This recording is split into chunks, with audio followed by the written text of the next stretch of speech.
Sri Shuta said, "The Supreme Lord Narayana, Nara's friend, who thus by Markandeya the intelligent sage was properly respected, thereupon satisfied spoke to the eminent follower of Brigu.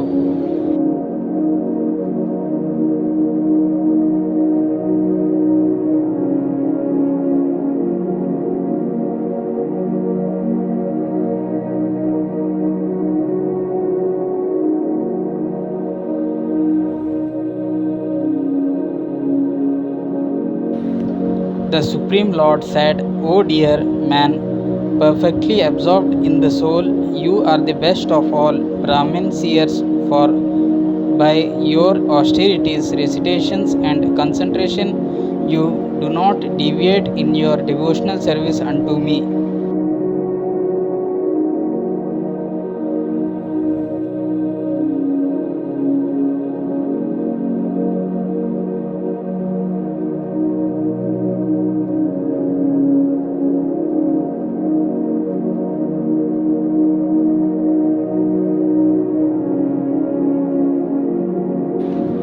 We are perfectly satisfied about your steady adherence to the great vow. We wish you all the best. Please choose a benediction to your liking. I am the giver of all benedictions you desire.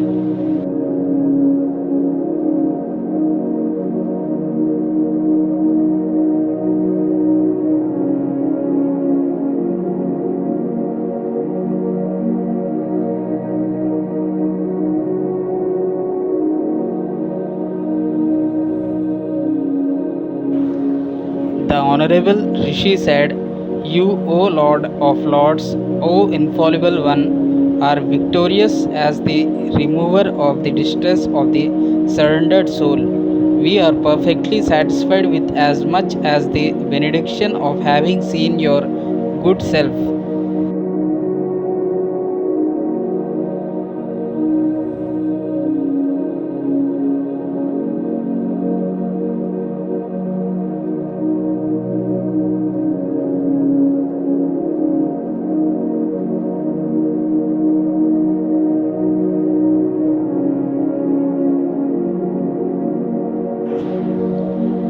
Brahma and others with a mind matured in yoga all acquired the sight of your omnipotent lotus feet, and now you in person are visible before my eyes.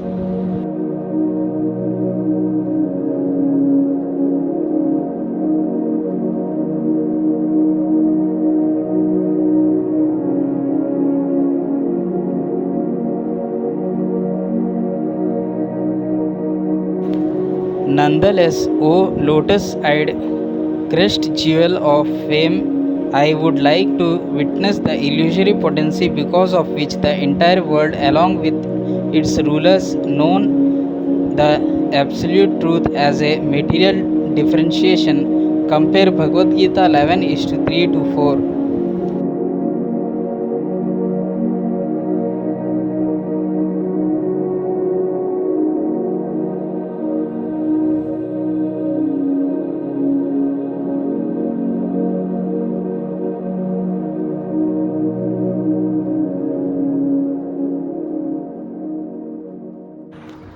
Suta said, O sage Saunaka, the Supreme Lord, by the Rishi to his satisfaction, being glorified and worshipped with these words, said with a smile to him, So be it. Thereupon the Lord departed for Badirikashrama.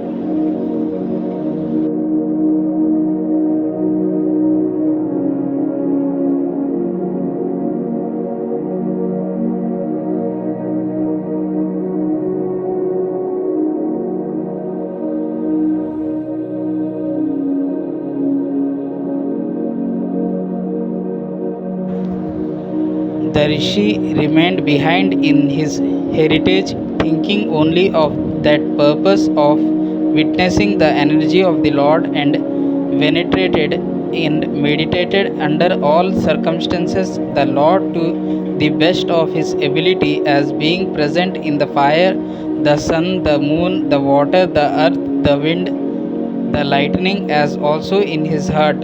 Thus, immersed in the stream of pure love, prema, he sometimes forgot to prove his respects.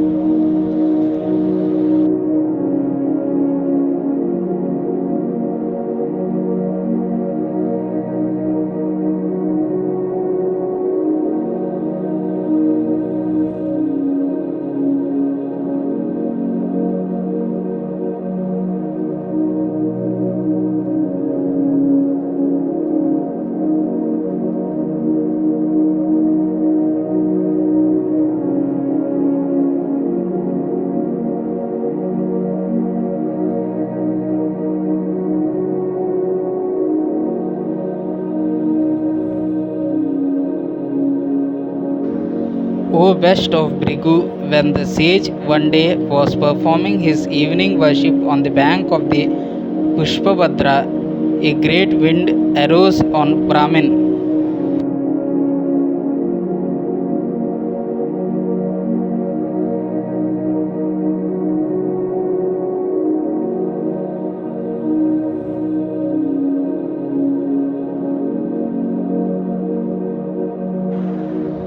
It created a terrible sound, followed by the appearance of threatening clouds as solid as wagon wheels that resounded loudly with lightning and torrential showers of rain everywhere.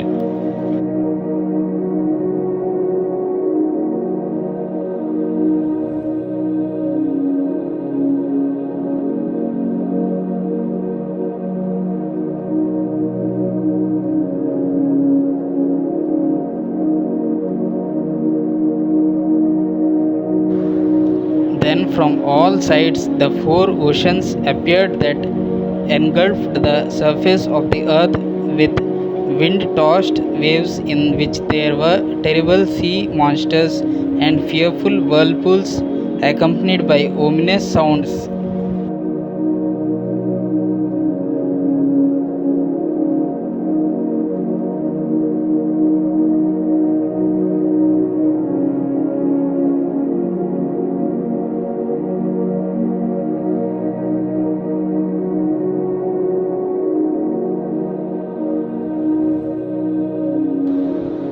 Perplexed, the sage became afraid, seeing how the earth flooded and all the four types of inhabitants of the universe, as born from moist seed, embryos, and eggs, including himself inside and outside, were plagued by the fierce winds, the bolts of lightning, and the great waves of water rising higher than the sky.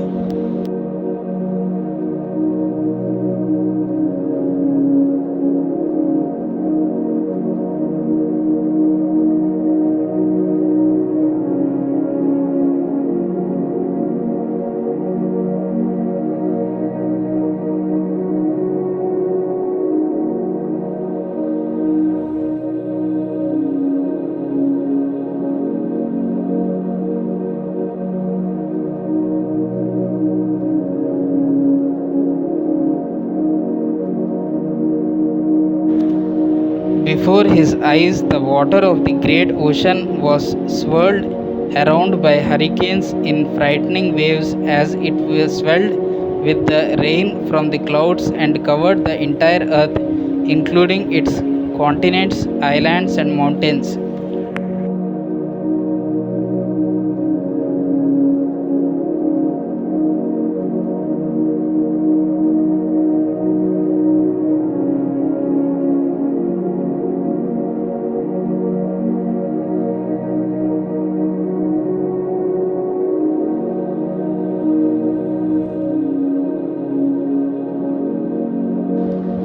With the three worlds, the earth, outer space, the celestial bodies, and heavenly places flooded in all directions, the great sage, as the only soul remaining, wandered about like a dumb and blind person with his matted locks scattered.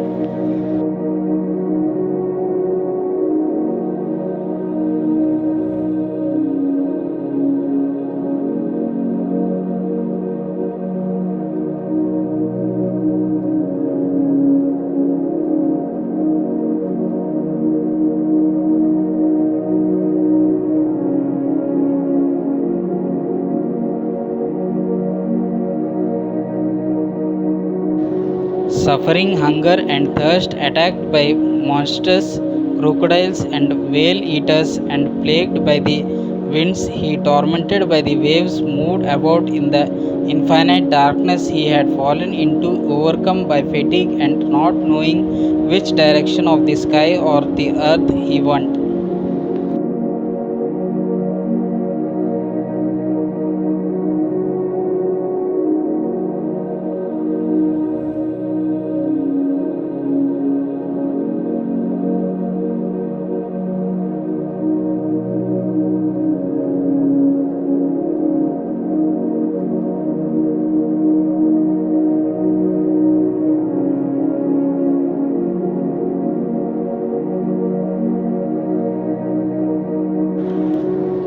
Sometimes drowning in a great whirlpool and then beaten by the waves, he was threatened by monsters that tried to eat him the one moment and the other moment were attacking each other.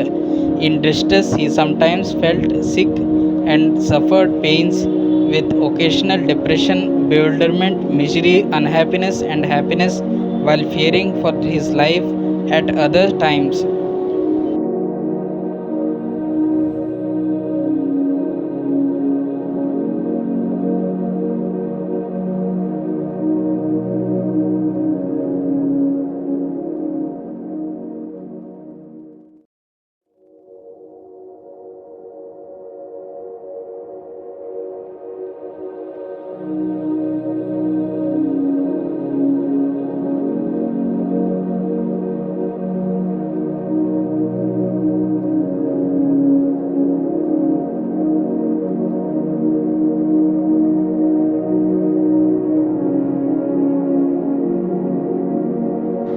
Countless and countless hundreds and thousands of years passed with him in bewilderment, wandering around in that Maya, that deluding material energy of Vishnu.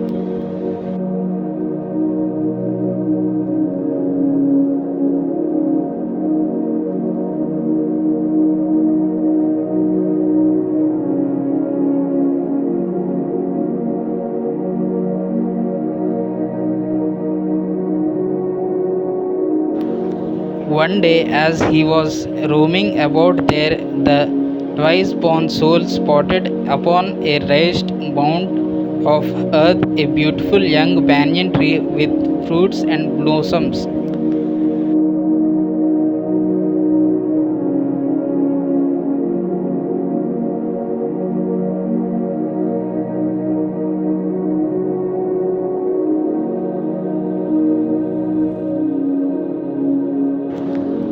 Upon a branch of it toward the northeast, he saw an infant boy lying within the fold of a leaf, swallowing the darkness with his effulgence. See also 3.33 is to 4.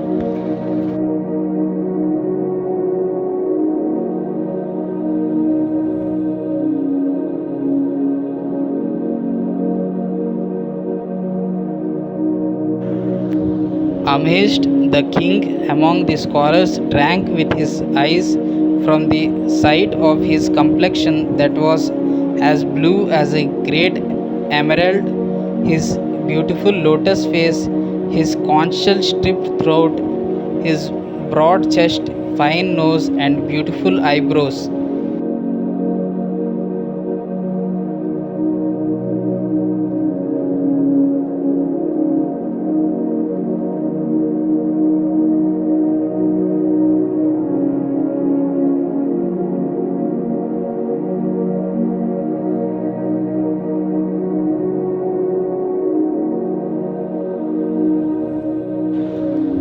His splendid hairs trembled to his breath, his beautiful shell shaped ears resembled pomegranate flowers, his coral lips by their effulgence slightly reddened, the nectarian charming smile on his face and the corners of his eyes were reddish like the whole of a lotus.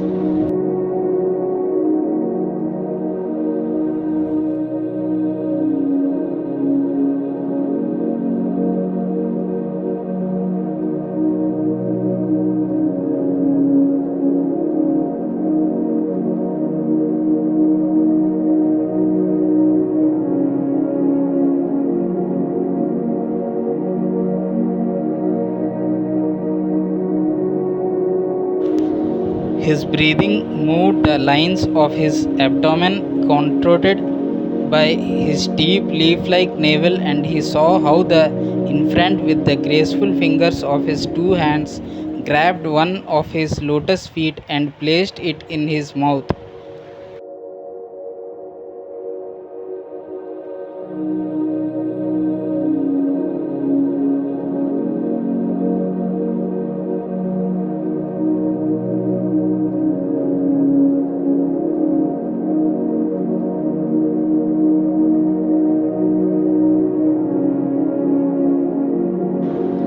When he saw the baby, his weariness was dispelled instantly, and out of pleasure, the lotus of his heart and his lotus eyes spread wide open, with his hair standing on end. He wondered who that wonderful appearance could be, and went straight for the child to find an answer.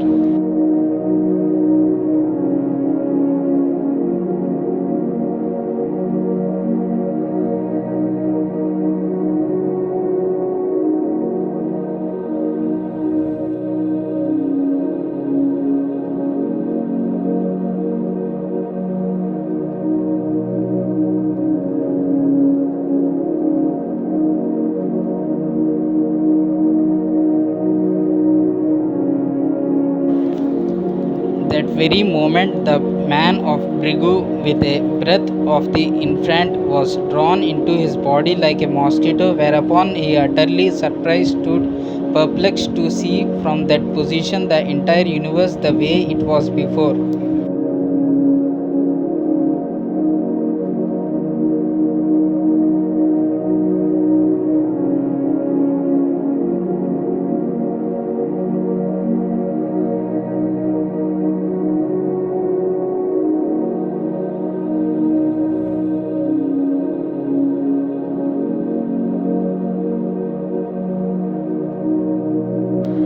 He overlooked the entire expanse of all the stars, the mountains and oceans, the directions of the great islands and continents, the enlightened and unenlightened souls, the forests, countries, rivers, cities, and mines, the peasants' villages, the cow pastures, and the various engagements of the Varnashrama society of this universe being manifested as real. He saw the basic elements of nature and all their gross manifestations as also the time itself in the form of the different yugas and kalpas and whatever other object of use in material life.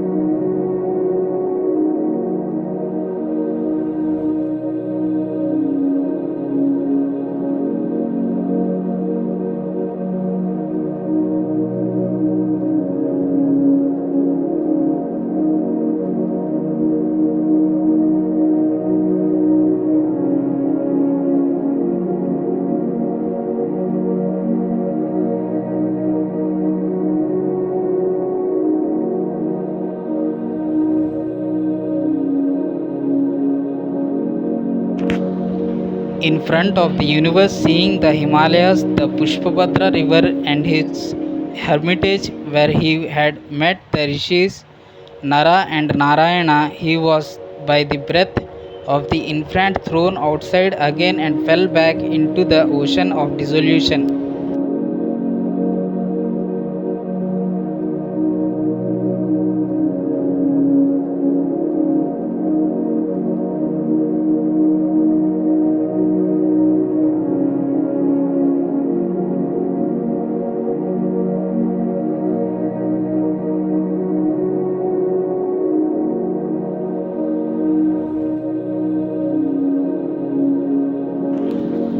And there on the raised stretch of land in the water where the banyan grew was the child again lying in the fold of its leaf, glancing at him with a nectarian smile of love from the corner of his eyes, placing the vision of the infant within his heart, he, greatly excited, ran to embrace the Lord of the Beyond.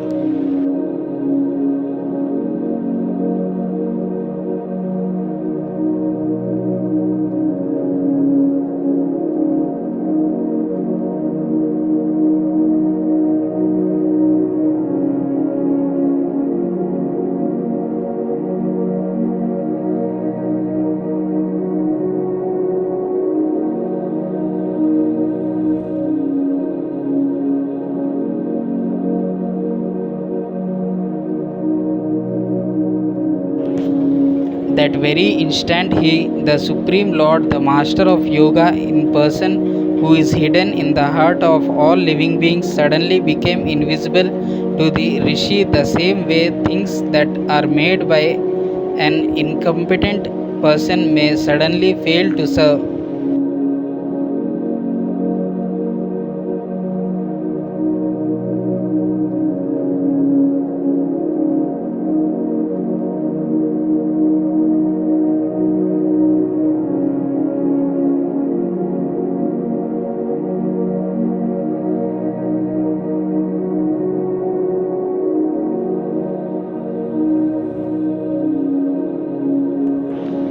O Brahmin, following him immediately, also the banyan disappeared and the waters of the annihilation of the world, and he found himself in front of his ashrama as before.